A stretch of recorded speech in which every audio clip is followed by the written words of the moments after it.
The morning started like any other in Judge Harrison's courtroom, but when he spotted a black woman in simple clothes sitting in the back row, he assumed she was just another defendant he could intimidate. His condescending lecture about people like her knowing their place in society and his excessive fine for a minor parking violation would have been bad enough.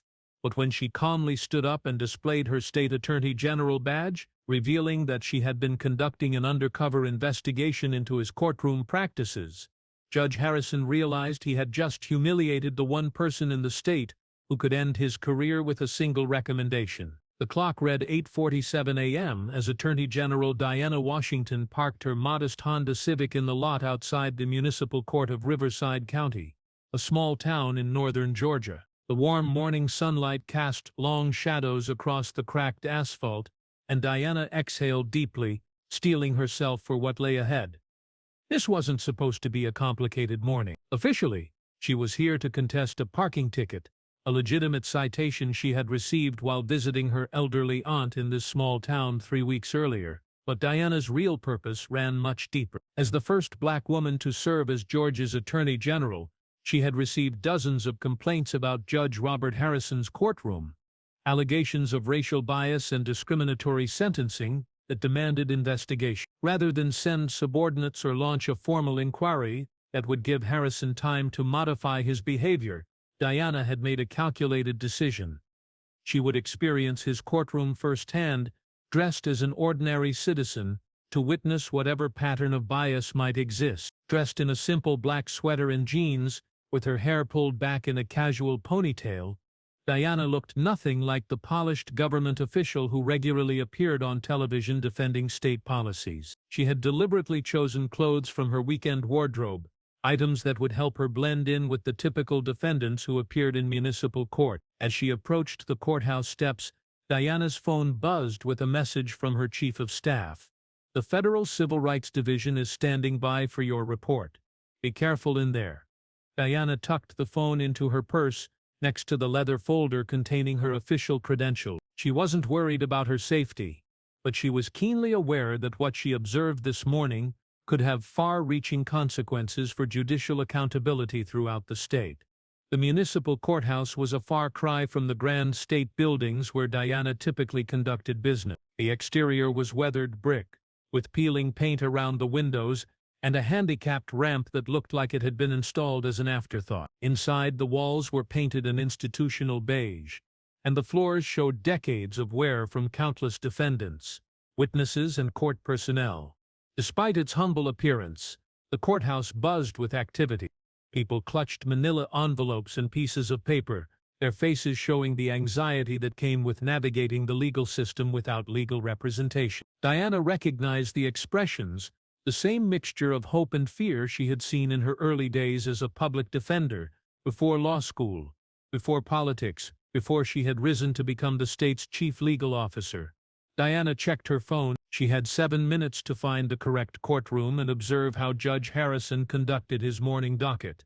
She followed the faded signs down a narrow hallway, passing people who spoke in worried whispers about fines they couldn't afford and procedures they didn't understand. Courtroom B was marked by a simple placard, "The Honorable Judge Robert Harrison presiding." Diana adjusted her purse strap and stepped inside, choosing a seat in the back row where she could observe without drawing attention to herself. The courtroom was already half full with defendants and their families. Diana noticed the demographics immediately. The majority of people waiting to appear before Judge Harrison were black or Hispanic, despite the county's mixed population. She made a mental note and opened a small notebook, discreetly jotting down observations. At exactly 9 a.m., Judge Robert Harrison entered through a door behind the bench. He was a tall man in his late 50s, with gray hair and the kind of commanding presence that came from decades of wielding authority without challenge. His reputation in legal circles was that of a tough-on-crime judge who didn't believe in coddling defendants, regardless of their circumstances.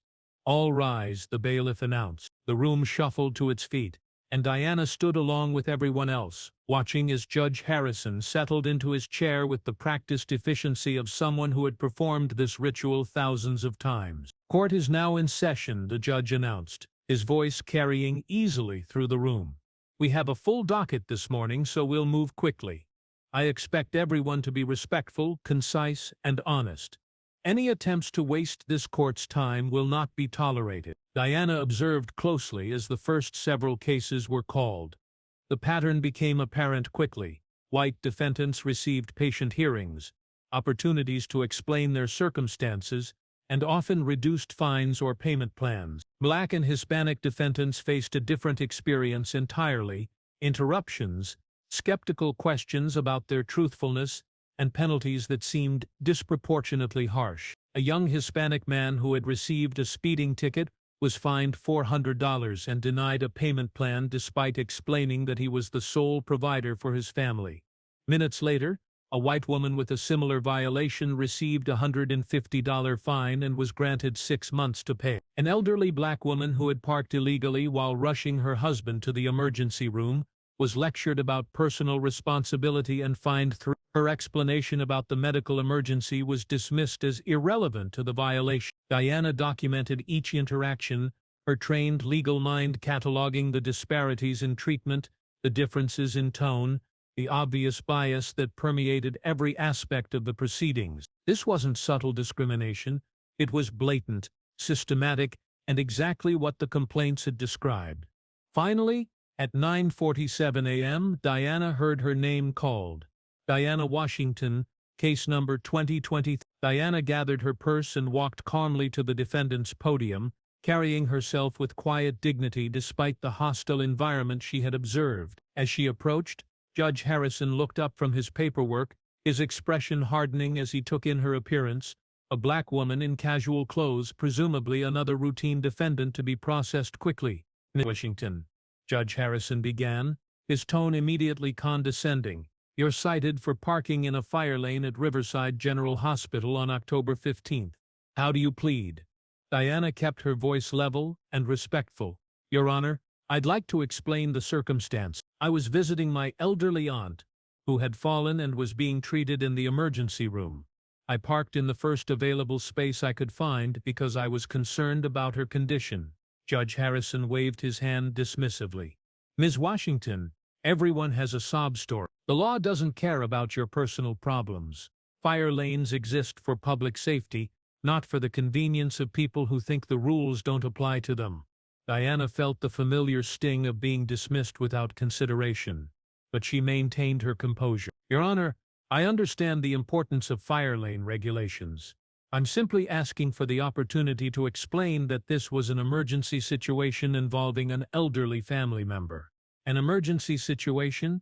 Judge Harrison's voice took on a mocking tone. "Let me guess, every parking violation you've ever received was also an emergency, right? That's what people like you always say when you get caught breaking the rules." The phrase "people like you" hung in the air like a toxic cloud. Diana felt every eye in the courtroom on her, and she could sense the uncomfortable shifting of other defendants who recognized the coded language for what it was. "Your Honor," Diana replied carefully, "I'm not sure what you mean by people like me, but I can assure you that I take legal obligations seriously. This was genuinely an emergency involving my 78-year-old aunt who was alone and frightened." Judge Harrison leaned back in his chair, his expression growing more disdainful. "What I mean, Ms. Washington, is people who think they're entitled to special treatment, people who believe their personal situations excuse them from following the law that everyone else has to obey." He gestured broadly at the courtroom. "I see dozens of people like you every week, all with excuses, all expecting sympathy, all believing that society owes them something. Well, let me tell you something. This courtroom operates on personal responsibility, not on bleeding heart excuses." Diana's jaw tightened slightly, but her voice remained steady. "Your Honor, I'm not asking for special treatment.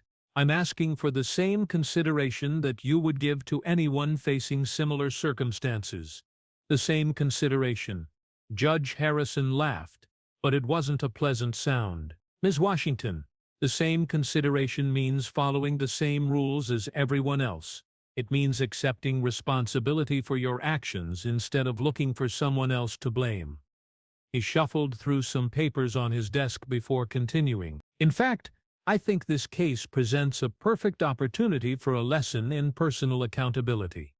People like you need to understand that actions have consequences, that society can't function when everyone thinks they're above the law. Diana felt her pulse quicken, but she forced herself to remain calm. This was exactly the kind of treatment that had been described in the complaints: the assumption that black defendants were inherently dishonest, the dismissal of legitimate explanations, the use of coded language to express racial bias. Your Honor, Diana said quietly, I'm simply trying to explain the circumstances of this violation. My aunt is a respected member of this community, who has lived here for 40 years. She was genuinely in distress, and I was trying to help her. Judge Harrison's face reddened slightly. Ms. Washington, I don't care if your aunt is the governor's mother. The law applies equally to everyone, and parking in a fire lane is a serious violation that endangers public safety. Your attempts to manipulate this court with emotional appeals are exactly the kind of behavior I expect from people who think the world revolves around their problems. He picked up his gavel and tapped it firmly on the bench. I'm fining you $500 for the parking violation, plus $200 in court costs, for a total of $700. Furthermore, given your obvious lack of respect for this court and your attempts to waste our time with irrelevant explanations, I'm adding a contempt fine of $300. The amount was staggering, nearly 10 times what Diana had seen white defendants pay for similar violations. Around the courtroom, she could hear the soft gasps of other defendants and spectators who recognized the excessive nature of the penalty. Your Honor, Diana began, but Judge Harrison cut her off. The fine is set, Ms. Washington. You can pay today or face additional penalties for non-payment. Next case. Diana remained standing at the podium, her decision crystallizing in that moment. She had seen enough. She had experienced firsthand the systematic bias that had been described in complaint after complaint. Now it was time to fulfill her obligation as the state's chief law enforcement officer. Your Honor, Diana said, her voice taking on a different quality, calm but commanding, respectful but unmistakably authoritative. Before I pay this fine, I think it's important that you know exactly who you're addressing. Judge Harrison looked up with irritation. Ms. Washington, you've already wasted enough of this court's time. Pay your fine and leave. I'm afraid it's not that simple. Your Honor, Diana reached into her purse and withdrew a leather credential case, opening it to display her official badge and identification. I'm Diana Washington, Attorney General of the state of Georgia. The silence that followed was absolute and devastating. Judge Harrison's face went through a series of expressions: confusion, disbelief, and finally dawning horror, as the implications of what had just happened began to register. Diana held her credentials up so that everyone in the courtroom could see them clearly. I've been conducting an undercover investigation into allegations of discriminatory practices in this courtroom, Your Honor. What I've witnessed this morning confirms every complaint that has been filed against you. The judge's hands began to tremble slightly as he gripped the arms of his chair. Around the courtroom, defendants and spectators sat in stunned silence, realizing they were witnessing a moment that would change everything. Over the past 2 hours, Diana continued, her voice carrying the authority of her office, I have documented systematic disparities in your treatment of defendants based on race and ethnicity. I've observed white defendants receiving reduced fines and payment plans for the same violations that resulted in excessive penalties for minority defendants. She gestured toward her notebook. I've recorded your use of coded language, your dismissive attitude toward legitimate explanations from Black and Hispanic defendants, and your pattern of imposing fines that are consistently higher for people of color. Judge Harrison finally found his voice, though it came out as barely more than a whisper. Madam Attorney General, I had no idea. No, Your Honor, you had every idea, Diana replied firmly. You knew exactly what you were doing. You've been doing it for years, creating a system of justice that treats people differently based on the color of their skin rather than the content of their character or the circumstances of their cases. Diana closed her credential case but kept it visible. As the state's chief legal officer, I have a constitutional obligation to ensure that justice is administered fairly and equally to all citizens.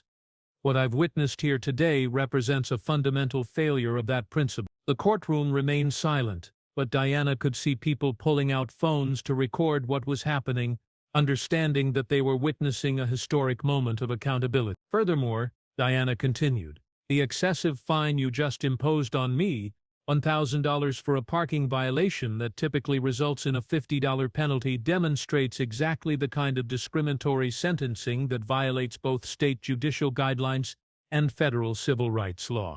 Judge Harrison's face had gone pale, and Diana could see the sweat forming on his forehead despite the cool temperature in the courtroom. "Madam Attorney General, if there have been any misunderstandings, I'm sure There have been no misunderstandings, Your Honor," Diana interrupted. "There has been systematic discrimination, and it ends today." She turned to address the courtroom at large, her voice carrying to every corner of the room. "To everyone present who has witnessed this morning's proceedings, I want you to know that what you've seen is unacceptable and will not be tolerated. Every citizen of this state, regardless of race, ethnicity, or economic status, deserves to be treated with dignity and fairness in our courts." Diana then looked directly at Judge Harrison. "Your Honor, I am hereby notifying you that the Attorney General's office will be launching a comprehensive investigation into the practices of this court. Every case you've handled over the past 5 years will be reviewed for evidence of discriminatory sentencing patterns." The judge's voice was barely audible. "Madam Attorney General, I've always tried to uphold the law fairly. The evidence suggests otherwise, Your Honor," Diana replied, "but you'll have the opportunity to present your side during the formal investigation. What you won't have is the opportunity to continue harming citizens through biased and discriminatory practices." Diana gathered her purse and notebook, preparing to leave. But before she walked away, she had one final message for Judge Harrison. "Your Honor, as someone who has dedicated her life to the law, I want you to understand something. Justice isn't about imposing your personal biases on the people who appear before you. It isn't about teaching lessons to people you perceive as beneath you. Justice is about applying the law fairly, treating all people with dignity, and remembering that every person who enters your courtroom is a human being deserving of respect." She paused, letting her words sink in. "That's a lesson you should have learned long ago, but apparently needed to learn today." With that, Diana Washington, Attorney General of the state of Georgia, walked out of courtroom B, leaving behind a judge whose career would never recover and a room full of witnesses who had just seen justice served in the most dramatic way possible. The investigation that followed was swift and comprehensive. Within 48 hours, teams of attorneys from the Attorney General's office descended on Riverside County, armed with subpoenas for court records and personnel files. The evidence they uncovered was even more damning than Diana's initial observations had suggested. Statistical analysis revealed that black defendants in Judge Harrison's court received fines that averaged 340% higher than white defendants for identical violations. Payment plans and community service options were denied to minority defendants at 5 times the rate of white defendants. The court reporter, Maria Santos, who had worked in Harrison's courtroom for 12 years, became a key witness. "I started keeping notes years ago," she testified during the formal hearing. "I knew something was wrong, but I didn't think anyone would believe me."